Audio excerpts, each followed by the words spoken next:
ముందుగా మన రాష్ట్ర గౌరవనీయులైనటువంటి ఏదైతే మంత్రి విద్యాశాఖ మంత్రిగా ఉన్నటువంటి ముఖ్యమంత్రి కొడుకు నారా లోకేష్ గారు కనపట్టలేదు కాబట్టి సోషల్ మీడియాలో అదే నారా లోకేష్ గారు కనపట్టలేదని సోషల్ మీడియాలో అడుగుతున్నారు.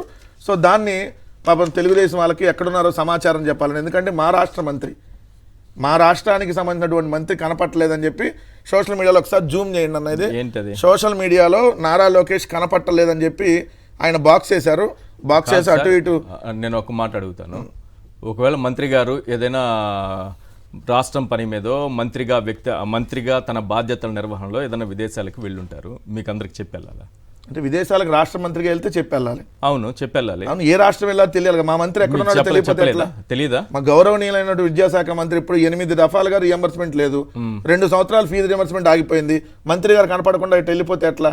కనీసం ఆ శాఖ ఎవరికైనా అప్పచెప్పని వెళ్ళాలి కదా. ఇప్పుడు ఎవరికి తెలియకపోయినట్టేనా? ఇప్పుడు కనపట్టలేదు నారా లోకేష్ అనేది నేను అంటాం కాదు, సోషల్ మీడియా వేదికగా వస్తున్నాయి. కనపట్టలేదని ఇలాంటి బోర్డులు ఇలా పెట్టుకుంటారా, ఎలా పెట్టుకుంటారా నేను అంటలేదు. ప్రభుత్వం ఏం చెప్పలేదా ఆయన విదేశాల్లో పెట్టుబడుల కోసం వెళ్తున్నారనో ఇంకేమీ చెప్పలేదా? సో వెళ్తే ఆ పేపర్లో వస్తాయి కదా, ఎల్లో మీడియాలో వెళ్తే దానికోసమే కదా వెళ్తారు. ఇప్పుడు నారా లోకేష్ గారు ఎక్కడున్నారు ఉంది అని.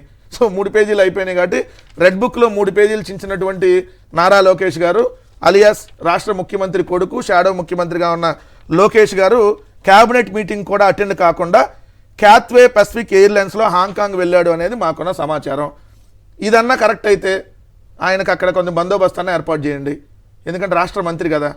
మరి హాంకాంగ్ వెళ్ళి ఇంకో చోట వెళ్తే అక్కడ ఇక్కడలాగా 100 మంది సెక్యూరిటీ లోకేష్కి ఉండరు కదా. సో ఆయన మరి భద్రతకి ఏమన్నా ఇబ్బంది కలగకుండా చూసుకోవాల్సిన బాధ్యత రాష్ట్ర ప్రభుత్వం మీద ఉంది కదా. క్యాత్వే పసిఫిక్ ఎయిర్లైన్స్లో హాంకాంగ్ వెళ్ళాడు అనేది శంషాబాద్ ఎయిర్పోర్ట్ నుంచి మాకున్న సమాచారం.